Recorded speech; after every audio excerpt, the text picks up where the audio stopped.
आज सुनते हैं भादो मास पूर्णिमा के दिन श्री सत्यनारायण भगवान की कथा और आरती।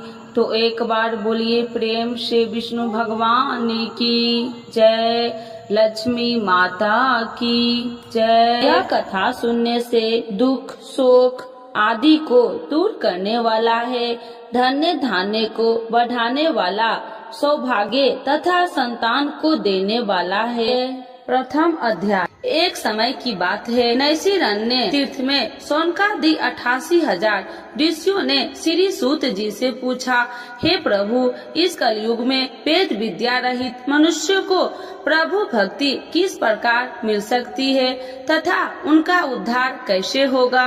इसलिए हे मुनि श्रेष्ठ, कोई ऐसा व्रत कहिए जिससे थोड़े समय में पुण्य प्राप्त होवे तथा मन वांछित फल मिले। ऐसा कथा सुनने की हमारी इच्छा है। सर्वशास्त्र ज्ञाता सूत जी बोले, हे वैष्णव, मैं पूज्य आप सबने सर्व प्राणियों के हित की बात पूछी है। अब मैं उस श्रेष्ठ व्रत को आप लोगों से कहूँगा जिस व्रत को नारद जी ने लक्ष्मी नारायण से पूछा था। एक समय योगी राज नारद जी दूसरे के हित की इच्छा से अनेक लोकों में घूमते हुए मृत्यु लोक में आ पहुँचे।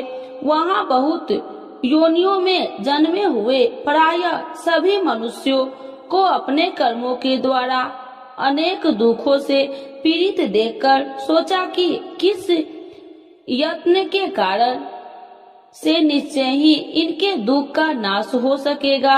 नारद ऐसा मन में सोचकर विष्णु लोक को गए। वहाँ श्वेत वर्ण और 4 भुजा वाले देवों के इस नारायण को, जिनके हाथ में शंख चक्र गदा और पद्म थे तथा वरमाला पहने हुए थे, देखकर स्तुति करने लगे। हे भगवान, आप अत्यंत शक्ति से संपन्न है, मन तथा वाणी भी आपको नहीं पा सकती। आपका यदि मध्य और अंत नहीं है, निर्गुण स्वरूप सृष्टि के कारण भूत व भक्तों के दुखों को नष्ट करने वाले हो, आपका मेरा नमस्कार है। नारद जी से इस प्रकार की स्तुति सुनकर विष्णु भगवान बोले, हे मुनि श्रेष्ठ, आपके मन में क्या है? आपका यहाँ किस काम के लिए आगमन हुआ है? निसंकोच कहो। तब नारद मुनि बोले, मृत्यु लोक में सब मनुष्यों को अनेक योनियों में पैदा हुआ है। अपने कर्मों के द्वारा उनके प्रकार के दुखों से दुखित हो रहे हैं। हे नाथ, मुझ पर दया रखते हैं तो बतलाइए कि उन मनुष्यों के सब दुख थोड़े से प्रयत्न से ही कैसे दूर हो सकते हैं। श्री भगवान जी बोले, हे नारद, मनुष्य की भलाई के लिए तुमने बहुत अच्छी बात पूछी है। जिस व्रत के करने से मनुष्य मोह से छूट जाता है, मैं वह कहता हूँ, सुनो। बहुत पुण्य देने वाला है। स्वर्ग तथा मनुष्य लोक दोनों में दुर्लभ एक उत्तम व्रत है। आज मैं प्रेम वश होकर तुमसे कहता हूँ, सत्यनारायण का यह व्रत अच्छी तरह विधान पूर्वक करके मनुष्य तुरंत ही यहाँ सुख भोग कर मरने पर मोक्ष को प्राप्त होता है। श्री भगवान के वचन सुनकर नारद मुनि बोले, उस व्रत का क्या फल है, क्या विधान है, किसने यह व्रत किया है और किस दिन यह व्रत करना चाहिए, विस्तार से बतलाइए। भगवान बोले, दुख शोक आदि को दूर करने वाला, धन्य धान्य को बढ़ाने वाला, सौभाग्य तथा संतान को देने वाला यह व्रत सब स्थान पर विजयी करने वाला है। भक्ति और श्रद्धा के साथ किसी भी दिन मनुष्य श्री सत्यनारायण भगवान के शाम के समय ब्राह्मणों और बांधवों के साथ धर्मपरायण होकर पूजा करे। भक्ति भाव से नवेद, केले का खम्भ, घी, दूध और गेहूं के चूर्ण सवाया लबे। गेहूं के अभाव में साठी के चूर्ण, शक्कर तथा गुड़ ले आए और सब भक्षण योग पदार्थ जमा करके भगवान को अर्पण कर देवे तथा बंधुओं समेत ब्राह्मणों को भोजन करवावे। तत्पश्चात स्वयं भोजन करके नित्य गीत आदि का आचरण कर सत्यनारायण भगवान को स्मरण करते हुए समय व्यतीत करे। इस तरह व्रत करने पर मनुष्य की इच्छा निश्चय ही पूरी होती है। विशेषकर कली काल में भूमि पर यही मोक्ष का सरल उपाय है। इति श्री सत्यनारायण व्रत कथा प्रथम अध्याय संपूर्ण। तो एक बार बोलिए प्रेम से श्री सत्यनारायण भगवान की जय। द्वितीय अध्याय। सूत जी बोले, हे ऋषियों, जिन्होंने पहले समय में इस व्रत को किया है उनका वृत्तांत कहता हूँ, ध्यान से सुनो। सुंदर काशीपुरी नगरी में अति निर्धन ब्राह्मण रहता था। वह भूख और प्यास से बेचैन हुआ नित्य ही पृथ्वी पर घूमता था। ब्राह्मणों से प्रेम करने वाले भगवान ने ब्राह्मण को दुखी देखकर बूढ़े ब्राह्मण का रूप धरकर उसके पास जा आदर के साथ पूछा, हे गरीब, नित्य दुखी हुआ पृथ्वी पर क्यों घूमता है? हे श्रेष्ठ ब्राह्मण, यह सब मुझसे कहो, मैं सुनना चाहता हूँ। ब्राह्मण बोला, मैं बहुत निर्धन ब्राह्मण हूँ, भिक्षा के लिए पृथ्वी पर फिरता हूँ। हे भगवान, यदि आप इसका उपाय जानते हैं तो कृपा कर कहो। वृद्ध ब्राह्मण बोला कि सत्यनारायण भगवान मनोवांछित फल देने वाले हैं, इसीलिए हे ब्राह्मण, तू उनका पूजन कर, जिसके करने से मनुष्य सब दुखों से मुक्त होता है। ब्राह्मण को व्रत का सारा विधान बतलाकर बूढ़े ब्राह्मण का रूप धारण करने वाले सत्यनारायण भगवान अंतर ध्यान हो गए।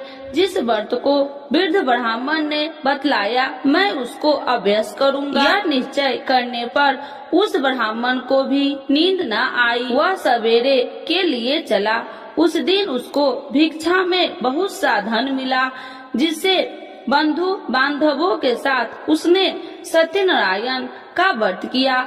उसके करने से वह ब्राह्मण सब दुखों से छूटकर अनेक प्रकार की संपत्तियों से युक्त हुआ। उस समय से वह ब्राह्मण हर मास व्रत करने लगा। इस तरह सत्यनारायण भगवान के व्रत को जो करेगा सब पापों से छूटकर मोक्ष को प्राप्त होगा। आगे जो पृथ्वी पर सत्यनारायण का व्रत करेगा वह मनुष्य सब दुखों से छूट जाएगा। इस तरह नारद जी ने सत्यनारायण का कहा हुआ यह व्रत तुमने कहा, हे वृप, अब मैं और क्या कहूँ? ऋषि बोले, हे मुनि श्रेष्ठ, संसार में इस ब्राह्मण से सुनकर किस किस ने इस व्रत को किया, हम सब वह सुनना चाहते हैं। इसके लिए हमारे मन में श्रद्धा है। सूत जी बोले, हे मुनियों, जिसने इस व्रत को किया है वह सब सुनो। एक समय वह ब्राह्मण धन और ऐश्वर्य के अनुसार बंधु बांधवों के साथ व्रत करने को तैयारी हुआ। उसी समय एक लकड़ी बेचने वाला बूढ़ा आदमी आया और बाहर लकड़ियों को रखकर ब्राह्मण के मकान में गया। प्यास से दुखी लकड़हारा उनको व्रत करते देखकर ब्राह्मण को नमस्कार करके पूछने लगा कि आप यह क्या कर रहे हैं और इसके करने से क्या फल मिलता है, कृपया करके मुझसे कहो। ब्राह्मण ने कहा, सब मनोकामनाओं को पूरा करने वाला यह सत्यनारायण भगवान का व्रत है। इसकी ही कृपा से मेरे यहाँ धन्य धान्य आदि की वृद्धि हुई है। ब्राह्मण से व्रत के बारे में जानकर लकड़हारा बहुत प्रसन्न हुआ। चरणामृत ले और प्रसाद खाने के बाद अपने घर को आया। लकड़हारे ने मन में इस प्रकार का संकल्प किया कि आज ग्राम में लकड़ी बेचने से जो धन मिलेगा उसी से सत्यनारायण देव का उत्तम व्रत करूंगा। यह मन में विचार कर वह बूढ़ा लकड़हारा लकड़ियां अपने सिर पर रखकर जिस नगर में धनवान लोग रहते थे वह ऐसे ही सुंदर नगर में गया। उस दिन वहाँ पर बूढ़े को उन लकड़ियों का दाम पहले दिनों से 100 गुना मिला। तब वह बूढ़ा लकड़हारा दाम ले और अति प्रसन्न होकर पक्के केले की फली, शक्कर, घी, दूध, दही और गेहूं का चूर्ण इत्यादि सत्यनारायण भगवान के व्रत को कुल सामग्रियों को लेकर अपने घर गया। फिर उसने अपने भाइयों को बुलाकर विधि के साथ भगवान का पूजन और व्रत किया। उस व्रत के प्रभाव से बूढ़ा लकड़हारा धन धान्य आदि से युक्त हुआ और संसार के समस्त सुख भोगकर वैकुंठ को चल गया। इति श्री सत्यनारायण व्रत कथा 2य अध्याय संपूर्ण। तो एक बार बोलिए प्रेम से श्री सत्यनारायण भगवान की जय। 3य अध्याय। श्री सूत जी बोले, हे श्रेष्ठ मुनियों, अब मैं आगे की एक कथा कहता हूँ। प्राचीन काल में उल्कामुख नाम का एक महान ज्ञानी राजा था। वह जितेंद्रिय और सत्यव्रता था। प्रतिदिन मंदिरों में जाता तथा गरीबों को धन देकर उनके दुख दूर करता था। उसकी पत्नी कमल के समान सुंदर मुख वाली और सती साध्वी थी। एक दिन भद्रशिला नदी के तट पर वे दोनों विधि विधान से सहित श्री सत्यनारायण भगवान का व्रत कर रहे थे। उस समय वहाँ साधु नामक एक वैश्य आया। उसके पास व्यापार के लिए बहुत सा धन था। वह वैश्य नाम को नदी के किनारे पर ठहराकर राजा के पास आया। राजा को व्रत करते हुए देखकर उसने विनय पूर्वक पूछा, हे राजन, यह आप क्या कर रहे हैं? मेरी सुनने की इच्छा है, कृपया आप यह मुझे भी समझाइए। महाराज उल्कामुख ने कहा, हे साधु वैश्य, मैं अपने बंधु बांधवों के साथ पुत्र की प्राप्ति के लिए श्री सत्यनारायण भगवान का व्रत व पूजन कर रहा हूँ। राजा के वचन सुनकर साधु नामक वैश्य ने आदर से कहा, हे राजन, मुझे भी इसका संपूर्ण विधि विधान बतलाइए। मैं भी आपके कहे अनुसार इस व्रत को करूँगा।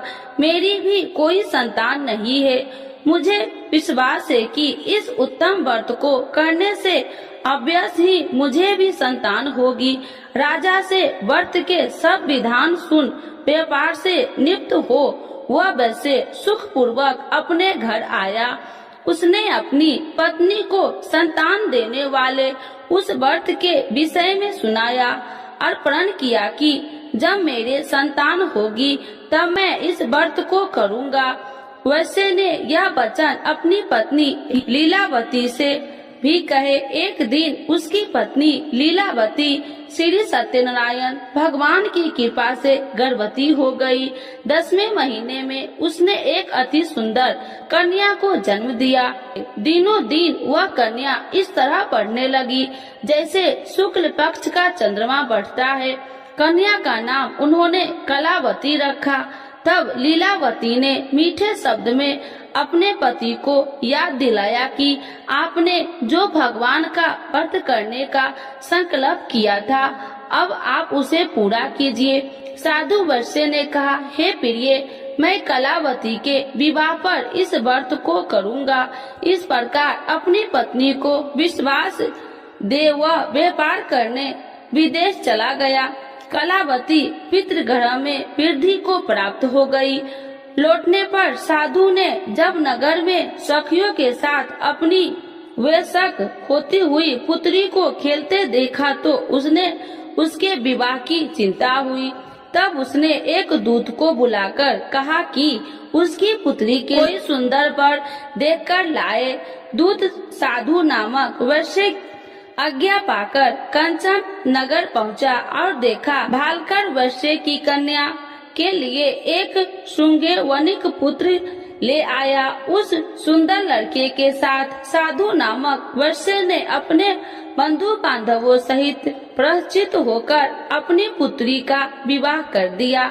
दुर्भाग्य से वह विवाह के समय श्री सत्यनारायण भगवान का व्रत करना भूल गया। इस पर श्री सत्यनारायण अत्यंत क्रोधित हो गए। उन्होंने वैश्य को श्राप दिया कि तुम्हें दारुण दुख प्राप्त होगा, और फिर अपने कार्यों में कुशल हुआ वैश्य अपने दामाद सहित नाव पर बेड़ा लेकर व्यापार करने के लिए सागर के समीप स्थिर रत्न सारनपुर नगर में गया। रत्न सारनपुर चंद्रकेतु नामक राजा राज करता था। दोनों ससुर जमाई चंद्रकेतु राजा के उस नगर में व्यापार करने लगे। एक दिन भगवान श्री सत्यनारायण की माया से प्रेरित एक चोर राजा चंद्रकेतु का धन चुराकर भाग रहा था। राजा के दूत को अपने पीछे तेजी से आते देखकर चोर ने घबराकर राजा को धन को वैश्य की नाव में चुपचाप रख दिया। वहाँ से ससुर जमाई ठहरे हुए थे और भाग गया। जब दूत ने उस वैश्य के पास राजा के धन को रखा देखा तो उन्होंने उस ससुर दामाद को ही चोर समझा। वे उन ससुर दामाद को दोनों को बांधकर ले गए और राजा के समीप जाकर बोले, आपका धन चुराने वाला ये दोनों चोर हम पकड़कर लाए हैं, देखकर आज्ञा दे। तब राजा ने बिना उस वैश्य की बात सुने उन्हें कारागार में डालने की आज्ञा दे दी। इस प्रकार राजा की आज्ञा से उनको कारावास में डाला दिया गया तथा उनका सारा धन भी छीन लिया गया। श्री सत्यनारायण भगवान के श्राप के कारण उस वैश्य की पत्नी लीलावती व पुत्री कलावती भी घर पर बहुत दुखी हुई। उनका सारा धन चोर चुरा कर ले गए। मानसिक व शारीरिक पीड़ा तथा भूख प्यास से अति दुखी हो भोजन की आस में कलावती एक ब्राह्मण के घर गई। उसने ब्राह्मण को श्री सत्यनारायण भगवान का व्रत विधि पूर्वक करते देखा। उसने कथा सुनी और श्रद्धा पूर्वक प्रसाद ग्रहण कर रात को घर आई। माता ने कलावती से पूछा, हे पुत्री, तू अब तक कहाँ रही? मैं तेरे लिए बहुत चिंतित थी। माता के शब्द सुन कलावती बोली, हे माता, मैंने एक ब्राह्मण के घर श्री सत्यनारायण भगवान का व्रत होते देखा और मेरी भी उस उत्तम व्रत को करने की इच्छा है। माता ने कन्या के वचन सुनकर श्री सत्यनारायण भगवान के पूजन की तैयारी की। उसने बंधुओं सहित श्री सत्यनारायण भगवान का पूजन व व्रत किया और वर मांगा कि मेरे पति और दामाद शीघ्र ही घर लौट आए। साथ ही विनती की, हे प्रभु, अगर हमसे कोई भूल हुई तो हम सबका अपराध क्षमा करो। श्री सत्यनारायण भगवान इस व्रत से संपन्न हो गए। उन्होंने राजा चंद्रकेतु को स्वप्न में दर्शन देकर कहा, हे राजन, जिन दोनों वैश्यों को तुमने बंदी बना रखा है वे निर्दोष है, उन्हें प्रातः ही छोड़ दो। उनका सब धन जो तुमने अधिग्रहित किया है लौटा दो, अन्यथा मैं तुम्हारा राज्य, धन, पुत्र आदि सब नष्ट कर दूंगा। राजा से ऐसे वचन सुनकर भगवान अंतर्ध्यान हो गए और फिर प्रातः काल राजा चंद्रकेतु के दरबार में सबको अपना स्वप्न सुनाया और सैनिक को आज्ञा दी कि दोनों वैश्य को कैद से मुक्त कर दरबार में ले आओ। दोनों ने आते ही राजा को प्रणाम किया। राजा ने कोमल वचनों से कहा, हे महामुने भावो, तुम्हें अज्ञानतावश ऐसा कठिन दुख प्राप्त हुआ है। अब तुम्हें कोई भय नहीं, तुम मुक्त हो। इसके बाद राजा ने उनको नए नए वस्त्राभूषण पहनाए तथा उनकी जितना धन लिया था उसको दोगुना लौटाकर आदर से विदा किया। दोनों वैश्य अपने घर को चल दिए।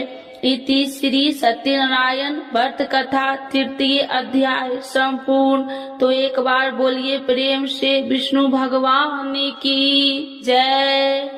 चतुर्थ अध्याय। सूत जी ने आगे कहा, वैश्य ने यात्रा आरंभ की और अपने नगर को चला। अनेक थोड़ी दूर आगे बढ़ने पर दंडी वेशधारी श्री सत्यनारायण भगवान ने उसकी परीक्षा लेने हेतु उससे पूछा, हे वैश्य, तेरी नाव में क्या है? अभिमान वनिक हंसता हुआ बोला, हे दंडी, आप क्यों पूछते हैं? क्या धन लेने की कामना है? मेरी नाव में तो बेल के पत्ते भरे हैं। वैश्य ने ऐसे वचन सुनकर दंडी वेशधारी श्री सत्यनारायण भगवान बोले, तुम्हारा वचन सत्य हो। ऐसा कहकर वे वहाँ से चले गए और कुछ दूर जाकर समुद्र के तट पर बैठ गए। दंडी महाराज के जाने के पश्चात वैश्य ने नित्य क्रियाओं से निपुण होने के बाद नाव को ऊंची उठी देखकर अचंभा किया तथा नाव में बेल के पत्ते आदि देखकर मूर्छित हो जमीन पर गिर पड़ा। मूर्छित खुलने पर अति शोक करने लगा। अब उसके दामाद ने कहा, आप शोक न करे, यह दंडी महाराज का श्राप है, अतः हमें उनकी शरण में ही चलना चाहिए, वही हमारे दुखों का अंत करेंगे। दामाद के वचन सुनकर वह वैश्य दंडी भगवान के पास पहुंचा और अत्यंत भक्ति भाव से पश्चाताप करते हुए बोला, मैंने तो आपसे अत्यंत वचन कहे थे, उनके लिए मुझे क्षमा करे। ऐसा कहकर वह शोकातुर हो रोने लगा। तब दंडी भगवान बोले, हे वनिक पुत्र, मेरी आज्ञा से ही बार बार तुझे दुख कष्ट प्राप्त हुआ है, तू मेरी पूजा से विमुख हुआ है। तब उस वैश्य ने कहा, हे भगवान, आपकी माया को ब्रह्मा आदि देवता भी नहीं जान पाते, तब मैं मूर्ख भला कैसे जान सकता हूँ। आप प्रसन्न होइए, मैं अपनी क्षमता अनुसार आपकी पूजा करूँगा। मेरी रक्षा कीजिए और मेरी नौका को पहले के समान धन से परिपूर्ण कर दीजिए। उसके भक्ति से परिपूर्ण वचन सुनकर श्री सत्यनारायण भगवान प्रसन्न हो गए और उसकी इच्छा अनुसार वर देकर अंतर ध्यान हो गए। तब ससुर व दामाद दोनों ने नाव पर आकर देखा कि नाव धन से परिपूर्ण है। फिर वह विधि विधान से भगवान सत्यनारायण का पूजन कर साथियों सहित अपने नगर को चला। तब वह अपने नगर के निकट पहुंचा। तब उसने एक दूत को अपने घर भेजा। दूत ने साधु नामक वैश्य के घर जाकर उसकी पत्नी को नमस्कार किया और कहा, आपके पति अपने जमाता सहित इस नगर में समीप आ गए हैं। लीलावती और उसकी कन्या कलावती इस समय भगवान का पूजन कर रही थी। दूत का वचन सुनकर साधु की पत्नी ने बड़े हर्ष के साथ सत्यनारायण भगवान का पूजन पूर्ण किया और अपनी पुत्री से कहा, मैं अपने पति के दर्शन को जाती हूँ, तू पूजन पूर्ण कर शीघ्र आ जाना। परंतु कलावती पूजन एवं प्रसाद छोड़कर अपने पति के दर्शन के लिए चली गई। पूजन एवं प्रसाद की अवज्ञा के कारण भगवान सत्यनारायण ने रुष्ट हो उसके पति को नाव सहित पानी में डुबो दिया। कलावती अपने पति को न पाकर रोती हुई जमीन पर गिर पड़ी। नौका को डूबा हुआ तथा कन्या को रोती हुई देख साधु नामक वैश्य द्रवित होकर बोला, हे प्रभु, मुझसे या मेरे परिवार से अज्ञानतावश जो अपराध हुआ है उसे क्षमा करे। उसके ऐसे वचन सुनकर सत्यदेव भगवान प्रसन्न हो गए। आकाशवाणी हुई, हे वैश्य, तेरी पुत्री तेरा प्रसाद छोड़कर आई है, इसीलिए इसका पति अदृश्य हुआ है। यदि वह घर जाकर प्रसाद ग्रहण कर लौटे तो इसे इसका पति अवश्य मिलेगा। आकाशवाणी सुनकर कलावती ने घर पहुंचकर प्रसाद ग्रहण किया और फिर आकर अपने पति को पूर्ण रूप में पाकर वह अति प्रसन्न हुई तथा उसने अपने पति के दर्शन किए।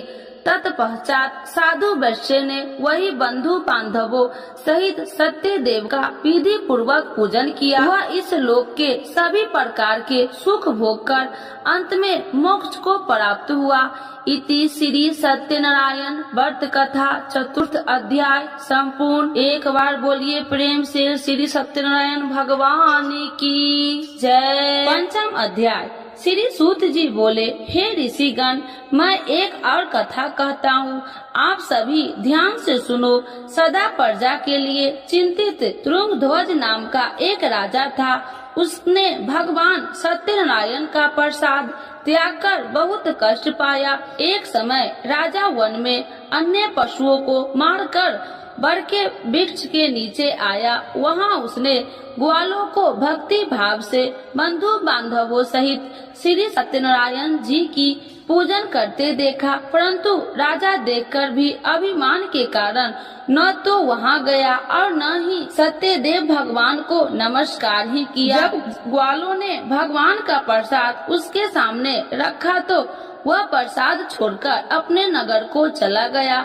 नगर में पहुंचकर उसने देखा कि उसका सारा राज्य नष्ट हो गया। वह समझ गया कि यह सब भगवान सत्यदेव ने रुष्ट होकर किया है। तब वह वन में वापस आया और ग्वालों के समीप जाकर विधि पूर्वक पूजन कर प्रसाद ग्रहण किया तो सत्यनारायण की कृपा से सब कुछ पहले जैसा ही हो गया और लंबे समय तक सुख भोग कर मरणोपरांत वह मोक्ष को प्राप्त हुआ। जो मनुष्य इस श्रेष्ठ दुर्लभ व्रत को करेगा, श्री सत्यनारायण भगवान की कृपा से उसे धन्य धान्य की कोई कमी नहीं होगी। निर्धन धनी और बंदी बांधवों से मुक्त होकर निर्भय हो जाता है। संतानहीन को संतान की प्राप्ति होती है तथा सब इच्छाएं पूर्ण कर अंत में वह वैकुंठ धाम को जाता है। अब उनके बारे में भी जानिए जिन्होंने पहले इस व्रत को किया है। अब उनके दूसरे जन्म की कथा भी सुनिए। सतानंद नामक वृद्ध ब्राह्मण ने सुदामा के रूप में जन्म लेकर श्री कृष्ण की भक्ति एवं सेवा कर वैकुंठ प्राप्त किया। उल्का मुख नामक महाराज राजा दशरथ बने और श्री रघुनाथ का पूजन कर मोक्ष को प्राप्त हुए। साधु नाम के वैश्य ने धर्मात्मा व सत्य प्रतिज्ञ राजा मोर ध्वज बनकर अपने पुत्र को ओर से चीर कर वैकुंठ धाम प्राप्त किया। महाराज ध्रुमध्वज और स्वयंभू मनु बने। उन्होंने बहुत से लोगों को भगवान की भक्ति में लीन करवाकर वैकुंठ धाम प्राप्त किया। लकड़हारा अगले जन्म में गिरि नामक निषाद राजा बना, जिसने राम के चरणों की सेवा कर अपने सभी जन्मों को संवार लिया। इति श्री सत्यनारायण व्रत कथा 5वां अध्याय संपूर्ण। तो एक बार बोलिए प्रेम से भगवान श्री सत्यनारायण की जय। आरती श्री सत्यनारायण जी की जय। लक्ष्मी रमीना श्री जय लक्ष्मी रमीना सत्यनारायण स्वामी जनिपात की हरिना। जय लक्ष्मी रमीना रत्न जड़ित सिंहासन अद्भुत छवि राजे स्वामी अद्भुत छवि राजे। नारद करत निरंजन घंटा ध्वनि बाजे। ओम जय लक्ष्मी रमीना प्रगट भये कलिकारणी दिज को दरस दियो स्वामी दिज को दरस दियो। बूढ़ो ब्राह्मण बन कर कंचन महल कियो। जय लक्ष्मी रमीना दुर्लभ भील कठारो इन पर कृपा करी स्वामी इन पर कृपा करी। चंद चूर एक राजा जिनकी विपत्ति हरी। जय लक्ष्मी रमीना वैश्य मनोरथ पायो सरदा तज दिन्नी स्वामी सरदा तज दिन्नी। सफल भोग प्रभु जी फिर स्तुति किन्नी। ओम जय लक्ष्मी रमीना भाव विभक्ति के कारण छिन छिन रूप धरियो स्वामी छिन छिन रूप धरियो। सरधा धारण किन्ही सरिधा धारण किन्हीं तिनको काज सयो। ओम जय लक्ष्मी रमीना ग्वाल बाल संग राजा बन में भक्ति करी। स्वामी बन में भक्ति करी। मन वांछित फल दिन्हो दीन दयाल हरि। जय लक्ष्मी रमीना चढ़त प्रसाद सबाय कदली फल में बा। स्वामी कदली फल में बा। धूप दीप तुलसी से राजी सत्य देवा। ओम जय लक्ष्मी रमीना। श्री सत्यनारायण जी की आरती जो कोई नर गावे। स्वामी जो कोई नर गावे कहत शिवानंद स्वामी मन वांछित फल पावे। जय लक्ष्मी रमीना। स्वामी जय लक्ष्मी रमीना। श्री सत्यनारायण भगवान की जय। विष्णु भगवान की जय। सर्व देवी देवताओं की जय।